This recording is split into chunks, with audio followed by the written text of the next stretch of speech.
Hi guys, welcome back to Barker-Stargazer's crochet channel, and today I am going to be making a crochet bag completely from materials I already have in the house, so I will not be buying anything at all new. Now this idea came about because I got a lovely blanket for my birthday that had this leather strap around it. So you could bring it back, I'm guessing, just by holding that. So I thought, why don't I use this for the main structure for a duffel bag instead? So like I said, every single part of this project is going to be from stuff I actually have at home. Now, obviously, if you're not a long-term crafter, you're not going to have anywhere near the amount of stuff that I've got lying about. But if you are a crafter, these sort of projects, they can stretch you because you have to think about actually what you have and what you can use instead of just going, oh, I need this for that, I'll just go out and buy it. So that's a challenge for me today. I've already decided that I'm going to work in my largest hook size, which is a 15mm hook. So I'll be needing to weave together several strands of yarn to get to the correct thickness. Now you're going to see this, I'm sure, later on in the video as well. It's my chart that I use to tell me what thickness of yarns I need for which hooks. I just did this myself. So for a 15mm hook, if I'm using standard double weight yarn, I am going to need 8 strands. So let's get to the designs. First thing I did is I decided to have a go with an AI software to see what images that could produce for me. I used this site here just because they emailed me to say, why haven't you been back yet? So I went back in and I gave it a shot, but as you can see, things were not great again.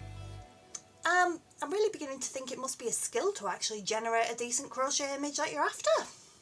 So we went back to the design on paper method. So this is my original design, which I am going to be changing. So the basic shape of the duffel bag is going to remain, and I'm going to be putting a zip here and a lining.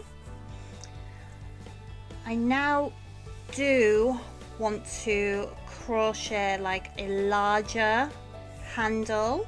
I do have some attachments I can use to attach the shoulder strap. Yeah, it's a shoulder strap, not a handle, isn't it? I don't know what design I want to put onto that just yet. But I do know what I want to do with the bag itself. I want to have a little bee tail here, and I've already started on bee tail, I mean a stinger. I'm all over the place. Right, so I've already started on the stinger. And using a 15mm hook. I've done it on the round, but I've started with 3 in the magic circle and increased that. When I'm happy with the length of the stinger, I'll then switch to increasing by 6 instead of 3 on the rounds. I'll do the back section here brown, and then I'm going to switch to bands of yellow and black, and then we'll have our bee face here. I'm not sure what I'll be doing for the eyes yet, but I think it's safe to say that it'll be some sort of crochet detailing for the eyes, because I really don't think I'll have any toy eyes big enough. Which would be a shame because it would probably look better with the toy eyes. This bag strap, I'm not sure if I want to leave this loose or not, or maybe put some sort of detailing on here. At the moment, I am just going to focus on the bee design itself, and then I'll sort out everything else to go along with it as we go. Let me show you the stinger that I've got so far. That's where I am so far. So I'm completely freehanding this. So I think I do want to, I think I want to have it about that big. So I probably want to do a few more rows on the stinger before I start expanding out into the body. Now I'm choosing to do the stinger in brown and the back section in brown just to differentiate it a bit. And then stripes, I'm going to use this yellow orange that I've used in quite a few different projects. As you see, I've got quite a lot of this.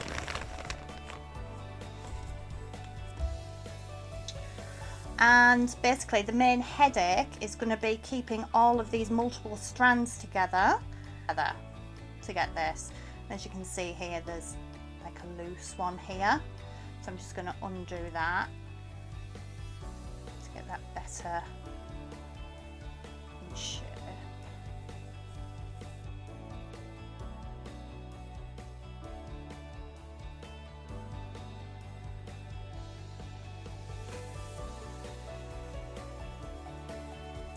So we're on row 5 at the moment. So increasing from 3 from the magic circle is exactly the same as increasing from 6 on the magic circle.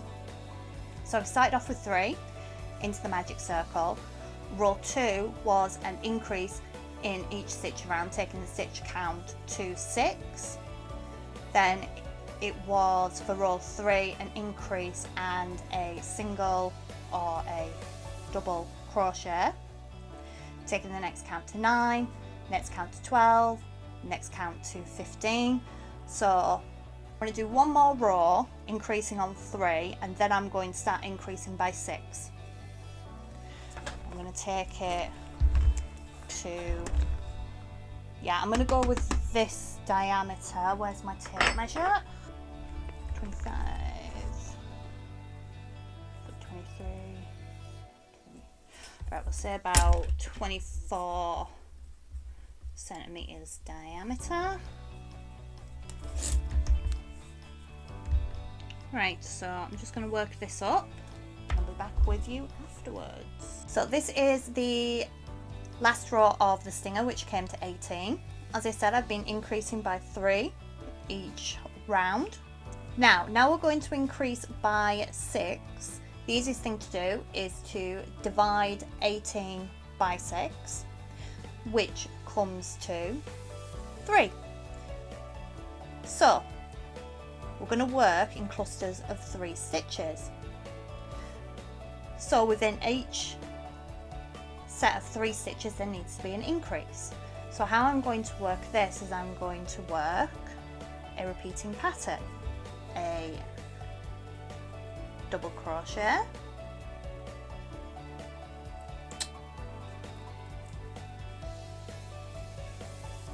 then a double crochet increase, followed by a double crochet. So then this pattern of 4 stitches over 3 stitches is now going to be repeated 5 more times all the way around, and that will take the stitch count for the next round up to 24.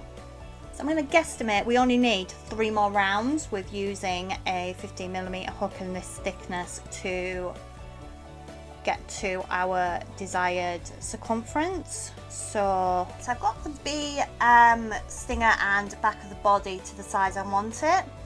Now if this was just going to be a traditional duffel bag, I would now work this next round in the back loops only to give a more drastic curve, but as I want to maintain the flow of the bee, I'm just going to continue round in rounds.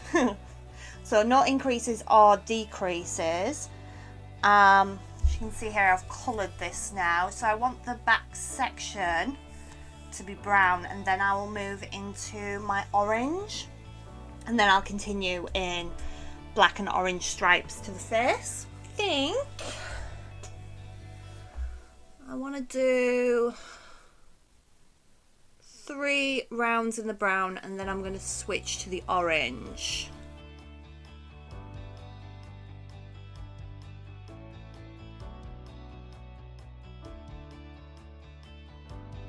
Okay, so I've switched to my yellowy brown here. I just did a basic colour change. I didn't do any of my half row changes that you've seen on my tapestry projects. I've done 3 full rounds, but now what I'm going to do is I'm going to chain 1 and I'm going to turn, and I'm essentially just going to be working rows now. This is going to leave me my gap for the zip.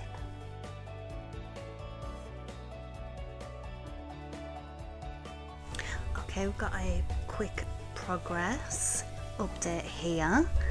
As you can see, I've done a full 5 rows in black, where I've left the gap for the zip, and then I've done a further 5 rows in the orange yellow. I've now gone back to rounds with the black, and I'm going to do 3 of them, and then I'm going to start decreasing with the face. Now I keep on going backwards and forwards with the face if I want it to be in the orange yellow or if I want it to be in the black, so we'll see. Right, I ended up actually doing 5 rows in the black, and then I decreased in the yellowy orange.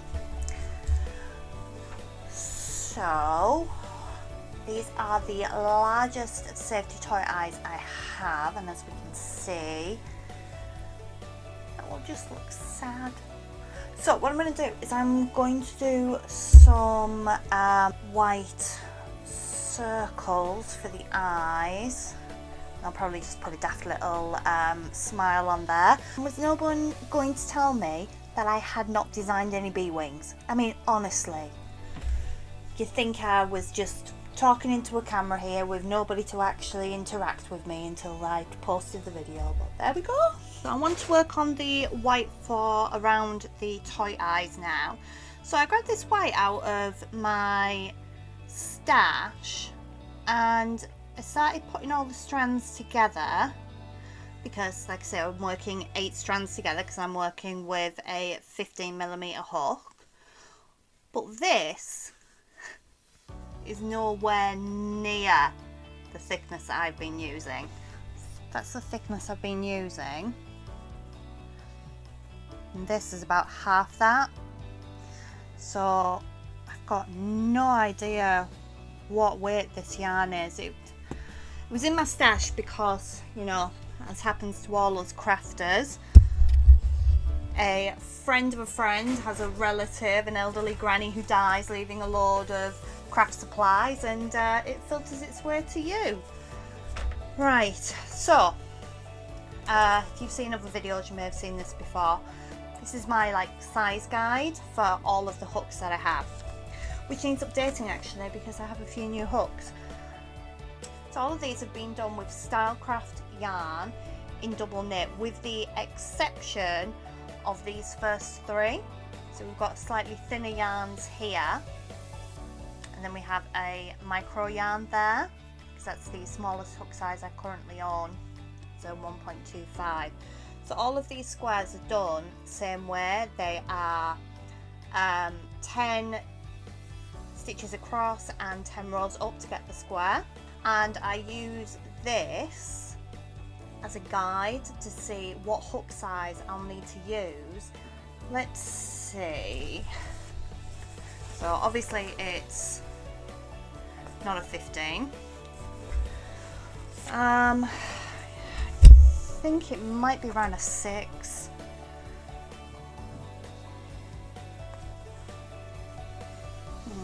Maybe not a 6. I think it's actually between a 6 and an 8, which means that I'm actually going to get to use my new hook because I finally have a 7.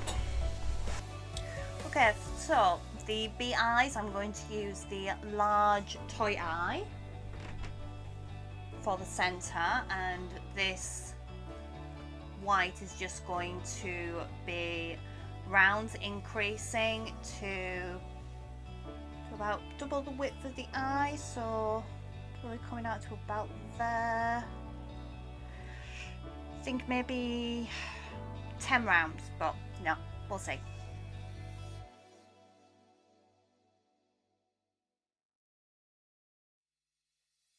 I was thinking 10 rows, look, that's three rounds. Final stitch count 18 for that. I'm going to get on with the second eye. I made the wings off camera because I was downstairs watching Grey's Anatomy and I couldn't be bothered taking the tripod downstairs. This was the second wing design that I came up with. This was the first one, which was directly taken from the bee costume that was part of my crochet along for Christmas. It didn't work, so instead I did this pattern. Now this has just been worked on the round, but I switched stitches as I went. So I started with double crochet, half trebles, trebles, half trebles, then back to doubles. So if your US terminology, that would be single, half doubles, doubles, half doubles, and 2 sets of singles. And that's how I've worked that to get this pattern. I also worked up this with leftover brown and the leftover orange and wove some black in it. Now my idea for this is that this is going to be the shoulder strap. So it's like the top part of the shoulder strap that actually sits on your shoulder. So it will make it a bit more comfortable. Now I'm going to run a thinner section of black from here down to the bag itself, and that'll be connected there.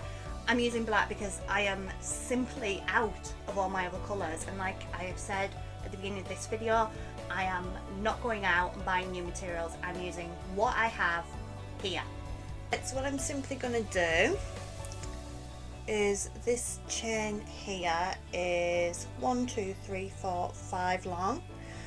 So I'm going to miss the first hoop, put a double crochet in the second, in the third, and in the fourth stitch along. Actually, I don't like that. I think what I'll do instead is I'm going to do a decrease. I'm not going to do an invisible one. A really noticeable one. I'll just give it a bit more strength instead of just working on the back or the front loops. Okay, so decrease there over the first 2 stitches.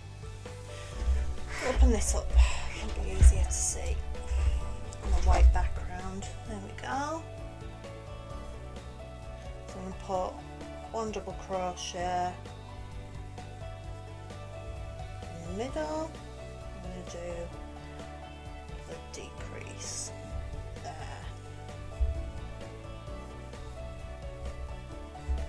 Chain 1 and turn.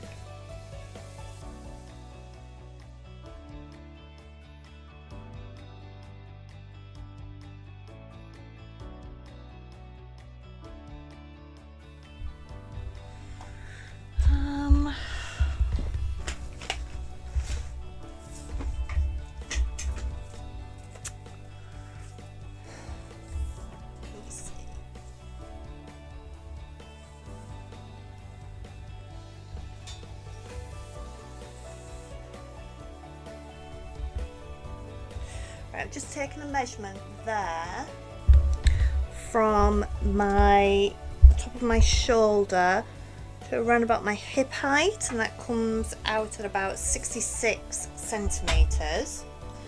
I'll fold this in half because obviously this is part of the strap, and put the 66 there. So these black sections at the end of the shoulder sections need to be about 48 centimeters in length.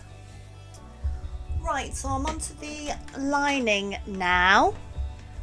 So I'm going to take a rough circle for the ends here. I'm going to sketch it out on paper, and then I'll also create a template for an inner section. Basically, how I'm going to work the inner lining for the duffel bag, it will just be a very simple design like this, with a gap left here that will correspond to the gap here for the zip. Now my plan is I'm going to sew the zip directly into the lining, and then I will hand stitch to the B along the zip, just to make my life easier, because I really don't think my sewing machine is going to be able to cope going through all that yarn and the fabric. The fabric I've got is just some offcuts from, I think, the last time I made a doll in fabric, which was not the best. Right, so I've got a semicircle here that's about the size I need. So I'll put that on the edge of my fabric to get one circle there, and then I'll fold this again to get another one. Okay, I'm not entirely sure how much of the sewing is going to get caught well on camera, so just so you know, I am actually doing it. I have my sewing machine out. It's incredibly dusty, but yeah, let's see how, we'll see if I can remember how to sew. I'm not the best at it as it is.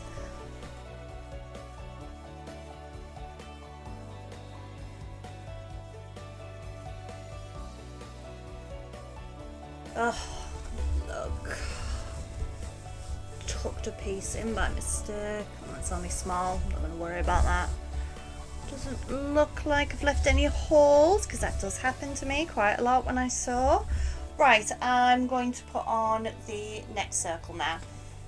Oh, by the way, if anyone who actually sews is watching, I do realise I haven't ironed my fabric, just because I'm lazy.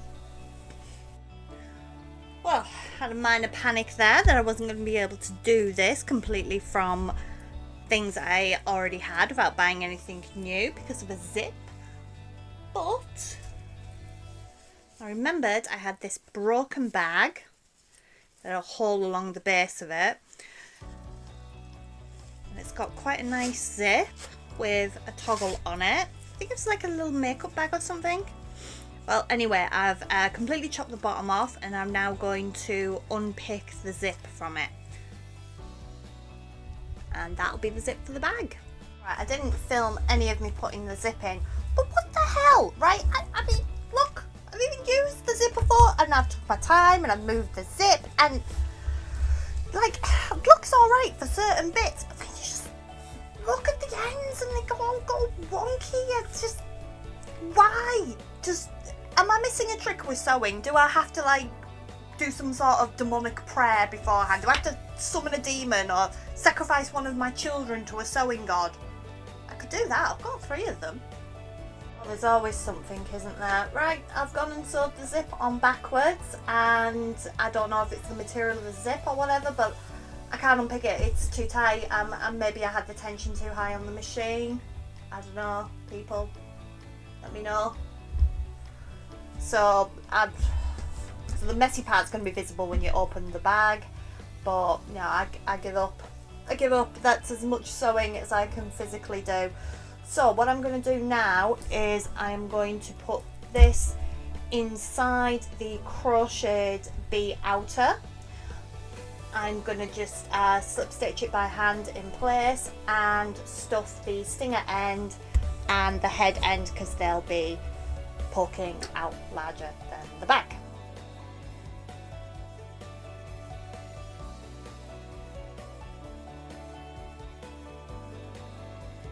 for the stuffing for the bee's face, I'm just going to work it through some of these larger decrease holes. This doesn't need much, and also here, that's where I'm going to be running the line for the stinger. So I'm just going to put some stuffing in before I actually run the stitch through. The stitch is going through the crochet lining and the inner lining to hold it all together. Yeah, we are nearly done. What follows is 2 separate closing sequences merged into one, as I had Twin One's help doing the first closing scene and realised that I hadn't put on the leather strap, which was where this entire project came from. And here we are, our final bee.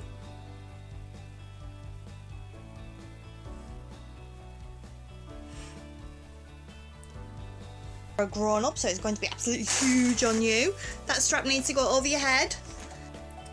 The leather strap, which began all this, has just been threaded through the crochet loops of the big main handle, and I've secured by threading through stitches on the bottom. So that handle works.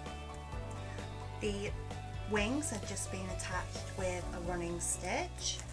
Even those little flappy beans. It does, doesn't it? It's so fluffy. As has the lining of the bee outer bag to the inner bag. And yes, all my stitches are incredibly messy.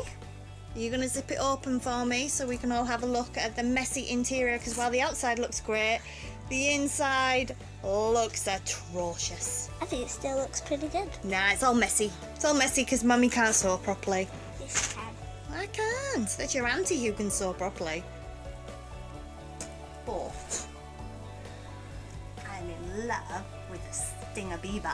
I think that's come out really, really well. He does have such a goofy little face. You like the face, don't you? It's a Yeah. funny one. Yeah. Yeah, and there's a bit of stuffing in the face and in the stinger at the back. That's the stinger. Oh, careful, little sting ya. Bye, YouTube. Bye, YouTube.